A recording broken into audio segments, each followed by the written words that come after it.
20 वर्ष के बाद 30 वर्ष के बाद भी पहचान लेते हैं। बुद्धिमान लोग पहचान लेते हैं। मैं आपको बताऊं कि हम लोग जब घर छोड़े सन 77 में, तो लगभग 95 या 96 अथवा 98-99 के आसपास एक अध्यापक को लेकर के लोग मेरे पास आए। वे भी सेवा मुक्त हो चुके थे, फिजिक्स के अध्यापक थे, बड़े अच्छे थे। उनका नाम था MP शुक्ला, माता प्रसाद शुक्ल, बहुत अच्छे विद्वान थे। तो मेरे पास आए लोग, हमसे कहे इनको पहचानो। हमने कहा कुछ तो परिचय दो। उन्होंने कहा कि ये आपको पढ़ाए हैं। इतना ही परिचय दिया कि पढ़ाए। अब पहली कक्षा से लेकर 11वीं कक्षा तक न जाने कितने लोग पढ़ाए थे। 30 वर्ष, लगभग 30 वर्ष, 25-30 वर्ष की बात थी। ये शायद 99 या 2003 इसके आसपास के, चाहे 25 वर्ष तो बीत ही चुका था, शायद 30 वर्ष। तो महाराज मैंने उनको देखा तो उनके चित्र को मैं जितने दिन घर छोड़े हुआ था उसके पीछे ले जा करके मैंने कल्पना किया, न्याय दर्शन गुरुजनों की कृपा, कि इनका स्वरूप कैसा हो सकता है। और मैंने बता दिया ये तो MP शुक्ला हैं, श्री माता प्रसाद शुक्ल हैं। तो उनको बड़ा आश्चर्य हुआ। उन्होंने कहा महाराज मैं आपको अभी पहचान नहीं पा रहा हूँ, लोग कह रहे हैं इसलिए मान रहा हूँ, अब आप बता ही दिए मेरा नाम, किंतु आपने कैसे पहचाना? तो बुद्धिमान हो, गुरु कृपा प्राप्त हो, कल्पना शक्ति हो, तो व्यक्ति कुछ भी कर सकता है। सर्प के नेत्रों में ही केवल चित्र नहीं बनता है, अपितु हम लोगों के नेत्रों में भी छाया पड़ती है। यहाँ जो प्रकरण चल रहा है कि नेत्रों में जो दृश्यमान पुरुष है वह छाया पुरुष है क्या? कहे कि छाया पुरुष मानोगे तो जब तक कोई व्यक्ति रहेगा सामने तब तक उसकी छाया नेत्र ग्रहण करेंगे तो वो दिखाई देगा। तो कहते हैं कि वो जो छाया पड़ रही है वह जब चला जाएगा तो छाया भी हट जाएगी। अनवस्थिते असंभवाच्च नेतरः, अवस्थिति अनवस्थिते अवस्थिति उसकी स्थिति नहीं बन सकती है। अब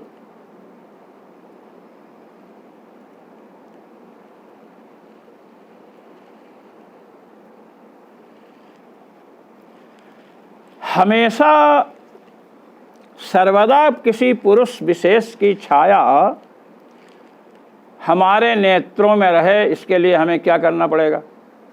हमारे नेत्रों के समक्ष कोई पुरुष हमेशा रहे, तो ऐसा संभव है क्या? क्या विषयांतर नहीं आएंगे? इसलिए छाया पुरुष की कल्पना तो हम कर नहीं सकते हैं। अब श्रुति क्या है? या एसो अक्षिण पुरुषः, नेत्र में जो पुरुष है। यहाँ तो नियमतः बताया जा रहा कि है, तो छाया पुरुष की क्या? पुरुष आया है उसको आप छाया पुरुष कह रहे हो, ये कहाँ की बुद्धिमत्ता है? इसलिए आप इसे छाया पुरुष नहीं कह सकते हैं। कहते हैं कि अच्छा ये बताइए, देवता रूप सूर्य भगवान को मान लें? कहते हैं उन्हें भी नहीं मान सकते हैं।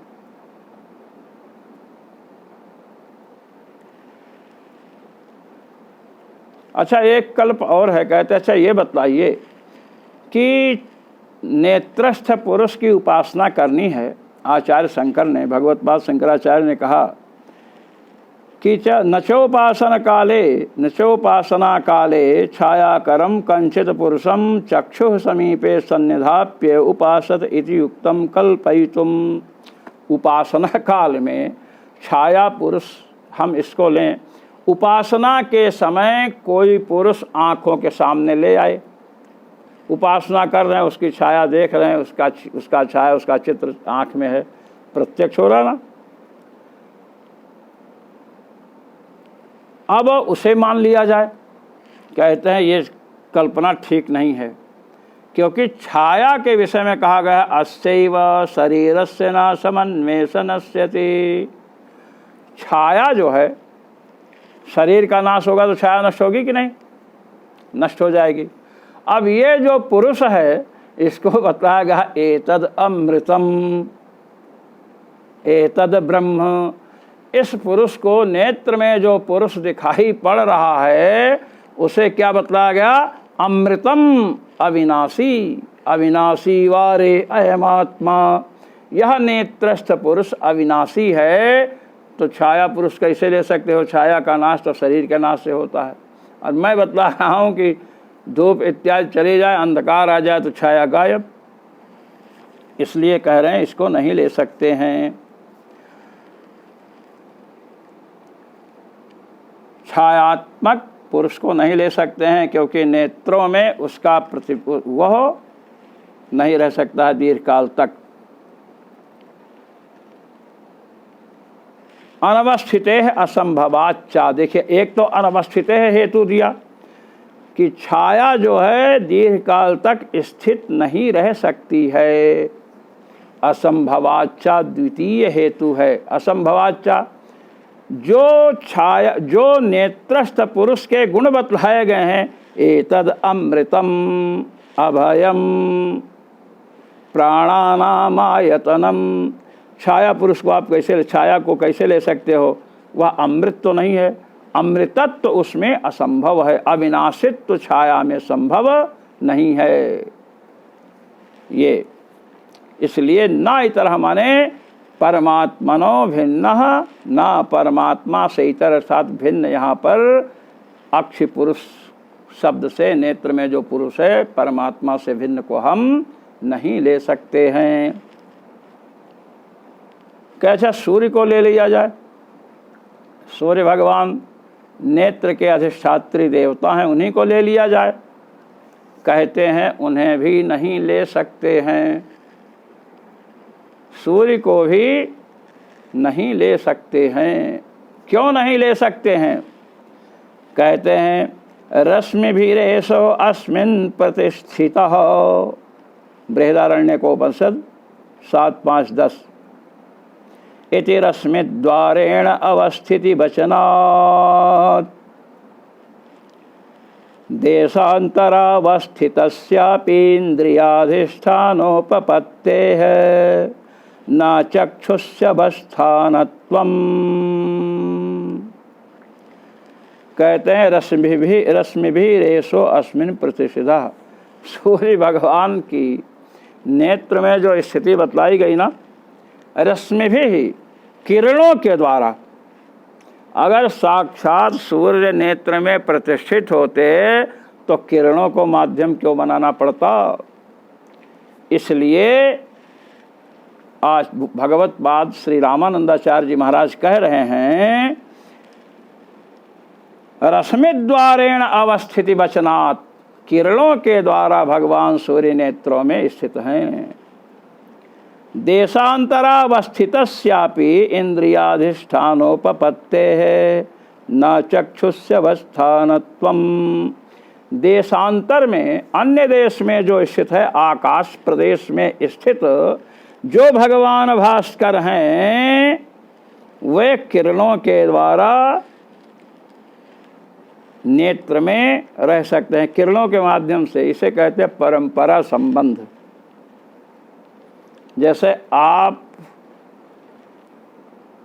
जैसे हम किसी ने मेरे मस्तक का स्पर्श किया, पीछे कोई स्पर्श कर रखा है, कुर्सी है, देखिए ये कुर्सी यहाँ का सिंहासन है, तो हमसे स्पर्श हुआ मस्तक से और हमारे मस्तक से, शरीर से स्पर्श सिंहासन का है। इस सिंहासन का तो सिंहासन से उसका स्पर्श हुआ तो ये परंपरा हुआ। सिर के द्वारा किसी के अंगुली का स्पर्श सिर से और सिर का स्पर्श इस सिंहासन से। देखिए, तो इस सिंहासन से स्पर्श हुआ, ये परंपरा है। तो रश्मि के द्वारा, किरणों के द्वारा भगवान सूर्य नेत्रों में स्थित हैं, आकाश प्रदेश में हैं। यह तो प्रत्यक्ष सिद्ध है।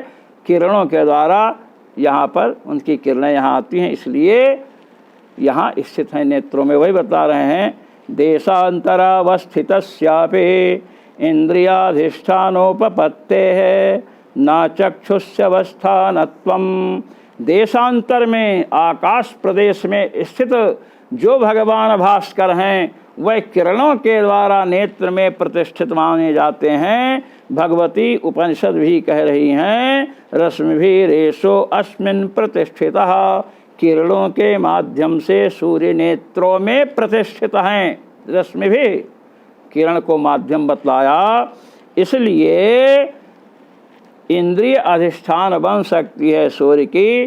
सूर्य तो वस्तुतः आकाश में है, इसलिए वास्तविक रूप से वस्तुतः स्वरूपेण सूर्य इंद्रिय चक्षुरिंद्रिय में स्थित नहीं रहते हैं।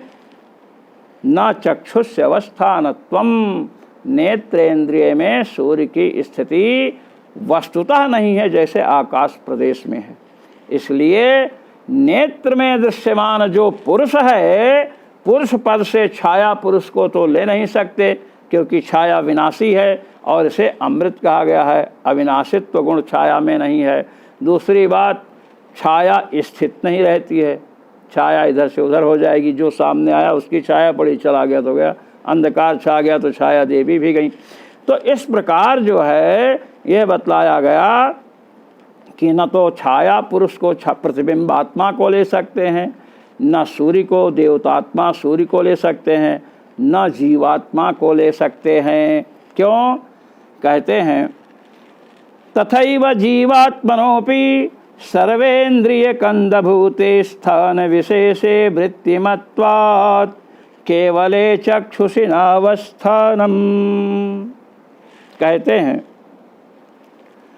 इसी प्रकार जीव भी नेत्र में स्थित नहीं है। कहते हैं क्यों? कहते हैं कि सुनिए,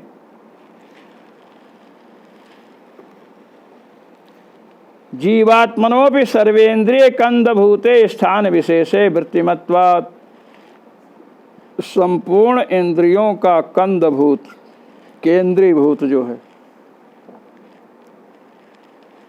स्थान विशेष यहाँ पर स्थान विशेष जी सर्वेंद्रिय कंदभूत कह दिया गया। सीधा इसका अर्थ हृदय है। हृदयवारे अयम आत्मा प्रतिष्ठितः, हृदय में आत्मा की स्थिति बताई गई। ईश्वरः सर्वभूतानां हृदयेर्जुन तिष्ठति, भगवान ने अर्जुन से कहा कि ईश्वरः सर्वभूतानां, जो परमात्मा हैं वे संपूर्ण प्राणियों के हृदय देश में निवास करते हैं। तो सर्वेंद्रिय कंदभूत स्थान विशेष कौन हुआ? हृदय। वृत्तिमत्वात्, हृदय में जीवात्मा का निवास है। केवले चक्षुषि नावस्थानम, केवल नेत्र में वो रहता है ऐसा नहीं कह सकते हो, हृदय में रहता है। अब जब पुरुष का, स्त्री का, घट का, पट का, किसी वस्तु का प्रत्यक्ष करते हैं, आपको इस सिंहासन का प्रत्यक्ष करना है तो चक्षुरिंद्रिय का संबंध सिंहासन से हुआ और चक्षुरिंद्रिय का संबंध किससे हुआ? मन से हुआ। हृदय स्वांतम हृत्मानुसम्मनः, मन से हुआ। मन का संबंध किससे हुआ? आत्मा से हुआ। तब जाकर के इसका प्रत्यक्ष होगा। तो यहाँ बता रहे हैं कि इस प्रकार जीवात्मा का संबंध मन से, मन का संबंध नेत्र से, नेत्र का संबंध विषय से, तब जाकर विषय का प्रत्यक्ष होता है। यह लौकिकी प्रक्रिया है, ये सबको सम्मत है। इस प्रकार यह कह रहे हैं कि स्थान विशेष में जीव निवास करता है, अर्थात हृदय देश में जीवात्मा का निवास है। आँख में उसका निवास बतलाना ठीक नहीं, आँख से उसका संबंध होता है प्रत्यक्ष करने के लिए, इसलिए अनवस्थिते है, इसलिए उसकी भी हमेशा स्थिति नेत्र में नहीं है।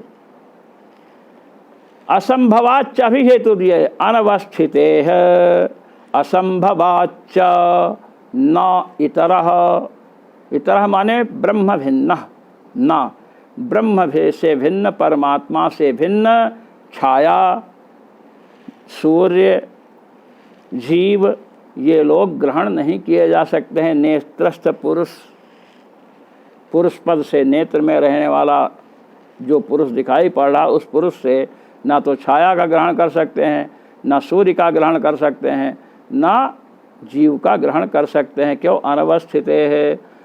छाया करे बतला गया, सामने पुरुष हो उसको खड़ा करके उपासना किया जाए, छाया पड़ती रहे, क्या ये ठीक नहीं? उसको पुरुष चला गया तो। दूसरी बात, अनवस्थितित्व हेतु उसमें लीजिए, सूर्य को लीजिए, सूर्य रश्मि भी रेसह अस्मिन संप्रतिष्ठिता, सूर्य भगवान जो है किरणों के द्वारा, रश्मि भी रेसो अस्मिन प्रतिष्ठिता, किरणों के माध्यम से वस्तुतः सूर्य भगवान आकाश में रहते हैं, आकाश प्रदेश में स्थित हैं, नेत्र में उनकी स्थिति नहीं है, अनवस्थित है। जीवात्मा हृदय प्रदेश में निवास करता है, उसका नेत्र में सर्वदा स्थिति नहीं है, स्थिति है ही नहीं। हृदय रे एम आत्मा पैदा, जीवात्मा और परमात्मा हृदय में रहते हैं। परमात्मा सर्वव्यापक है। यश चक्षुषि तिष्ठन् अंतरो यमयत्, चक्षु में रहता है, चक्षु शरीर है। परमात्मा की बात अलग है, जीवात्मा की बात अलग है। तो बता रहे हैं, इसलिए छाया सूर्य अर्थात देवता विशेष अथवा जीव विशेष नहीं ले सकते हैं। तदन्यतमे अमृतत्व अभयत्व संयदवामत्वादि निरुपाधिक गुणानाम असंभवाच्चा। कहते हैं जितने हैं, छाया में तो अमृतत्व है नहीं, अविनाशित्व तो नहीं है, छाया तो विनाशी है। सूर्य भी विनाशी हैं, सीधी बात, सूर्य भी विनाशी हैं, क्योंकि सूर्य तेजस स्वरूप हैं और तेज जो है वायु से उत्पन्न हुआ है, आकाश से वायु, वायु से अग्नि, अग्नि से जल, जल से पृथ्वी की उत्पत्ति है। तो जब प्रलय होगा तो अग्नि का लय वायु में होगा, सूर्य भी अग्नि तेजस स्वरूप है, इनका भी लय हो जाएगा। तो अमृतत्व तो ना तो छाया में है और ना सूर्य में है और ना किसी जीव विशेष में है। देवदत्त, यज्ञदत्त, इंद्र, कोई भी लोग सब मरणशील हैं।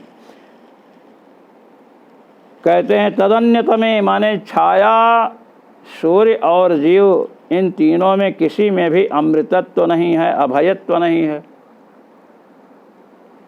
सूर्य भगवान शंकर जी के भय से भगे थे, तो अभयत्व कहाँ है उनमें? संयदवामत्वादि निरुपाधिक गुणानाम, संयदवामत्व, जीवों के कर्म फल को नियंत्रित करना। किसने कर्म किया है तो उसे फल भी, उसे ही फल मिलना है, अन्य को नहीं मिलना है। ये सब व्यवस्था परमात्मा के अधीन है। और ये गुण जो हैं ये सब बतलाए जा चुके हैं नेत्रस्थ पुरुष के। ये गुण छाया में, देवता विशेष अर्थात सूर्य में, किंवा जीव में असंभव हैं। इसलिए इन तीनों में किसी को नहीं लिया जा सकता है। केवल किसको लिया जा सकता है? परमात्मा को। भगवान कहिए, परब्रह्म कहिए, श्री राम कहिए, श्री कृष्ण कहिए, भगवान शिव कहिए, दुर्गा जी कहिए, कोई भी नाम दीजिए। अक्षाधार पुरुषत्वेन परमात्मैवोपास्य इति सिद्धम। कहते हैं कि अब इस प्रकार इस अनवस्थिते असंभवाच्चा नेतरः, इस सूत्र के द्वारा अक्षाधार पुरुषत्वेन, नेत्र जिसके आधार हैं, ऐसे पुरुष से हम किसको लेंगे? कहे परमात्मा को लेंगे, जो अनंतानंत ब्रह्मांड के कारण हैं, सर्वव्यापक हैं, मोक्षप्रद हैं और अपनी कृपा से अपनी प्राप्ति कराने वाले हैं। ऐसे परमात्मा ही नेत्र में पुरुष रूप से कहे गए हैं, वही उपास्य हैं। इति सिद्धम, कहते हैं कि ये बात सिद्ध हुई। अब देखिए, जब हम लोग यहाँ चले थे तो गुहा प्रविष्टाधिकरण, उसके बाद अंतराधिकरण आया। अंतराधिकरण आज पूर्ण हो रहा है। अंतराधिकरण जब आया तो वहाँ पर सबसे पहले यह चर्चा हुई, या एषो अंतरक्षिणी पुरुषो दृश्यते, एष आत्मा होवाच एतदमृतम अभयम एतद ब्रह्म। उपकौशल विद्या में ये वाक्य आया था, या एषो अंतरक्षिणी पुरुषो दृश्यते, नेत्र के अंदर जो पुरुष दिखाई दे रहा है यह आत्मा है, यही अमृत है, यही अभय है, यह ब्रह्म है। इस पर विकल्प उठाया गया कि नेत्र में रहने वाला पुरुष, कोई पुरुष हमारे सामने आए उसकी छाया पड़ती है, तो छाया पुरुष है, पुरुष की छाया पड़ी, छाया रूप है। अथवा सूर्य भगवान नेत्रों के अधिष्ठात्री देवता माने गए हैं, भगवान सूर्य कहे जा रहे हैं पुरुष शब्द से, अथवा कोई जीव विशेष है। अब छाया पुरुष का खंडन कर दिया कि छाया, कोई पुरुष छाया पड़ी चला गया तो छाया भी चली गई, छाया स्थित नहीं रह सकती है। सूर्य भगवान भी स्थित नहीं रहते हैं नेत्रों में, क्योंकि रश्मि भी रेश अस्मिन संप्रतिष्ठिता, किरणों के माध्यम से सूर्य की स्थिति यहाँ बतलाई गई है। किरण ना हो तो सूर्य की स्थिति यहाँ नहीं। सूर्य भगवान आकाश में स्थित हैं, इसे भी आप जान रहे हैं। अच्छा, इसके बाद जीव विशेष की, तो जीव का स्थान हृदय प्रदेश है। किसी वस्तु का प्रत्यक्ष करना हुआ, चाक्षुष प्रत्यक्ष तो नेत्र से उसका संबंध होता है, इसलिए उसकी भी स्थिति यहाँ पर नहीं है। परमात्मा की स्थिति है। हृदिवारे अयम आत्मा प्रतिष्ठितः ईश्वरः सर्वभूतानां हृद्देशेर्जुन तिष्ठति। ईश्वर को हृदय देश में बतलाया गया। इस प्रकार अंतराधिकरण में एक प्रथम सूत्र अंतर उपपत्तेः से उपकोशल विद्या में अक्ष पुरुष की चर्चा चली। इसके बाद अस्थानि व्यपदेशाच्च सूत्र आया। कहते हैं कि जिस पुरुष की चर्चा नेत्र में की गई है, वह पुरुष अंतर्यामी ब्राह्मण में नेत्रों के अंदर निवास करने वाला बतलाया गया है। अब जैसे भगवान श्री राम अयोध्यापति हैं, अनंतानंद ब्रह्मांड के स्वामी होकर भी अयोध्यापति कहलाते हैं, इसी प्रकार चराचर जगत में अनंत ब्रह्मांड में व्याप्त जो परम पुरुष हैं उनको नेत्रों में उपस्थित बतलाया गया। इससे उनकी महिमा कम नहीं होती है। उसके बाद सुख विशिष्टाभिधाना देवचा सूत्राया। प्राणो ब्रह्म कम ब्रह्म खम ब्रह्म, जो नेत्रस्थ पुरुष है उसे सुख स्वरूप कहा गया। अब सुख में वैषयिक सुख जो होता है वो सीमित होता है। चटनी खाएंगे, आम खाएंगे, थोड़ा आनंद आएगा, उसके बाद गए काम से। खम ब्रह्म आकाश कैसे के समान अपरिच्छिन्न सुख बतलाया गया। ऐसा सुख लौकिक सुख नहीं हो सकता है, वह परमात्मा स्वरूपी सुख ही हो सकता है। इसके बाद सूत्राया अतएव च तद ब्रह्म। पहले सूत्र आया अंतर उपपत्ते है, द्वितीय सूत्र आया अस्थानि व्यपदेशाच्च, अस्थानि व्यपदेशाच्च। उसके बाद सूत्र आया सुख विशिष्टाभिधानादेव च। उसके बाद सूत्र आया अतएव च तद ब्रह्म। उसके बाद सूत्र आया श्रुतोपनिषद का गत्यभिधानाच्च। और इसके बाद छठा सूत्र आया अनवस्थिते असंभवाच्च। तो ये जो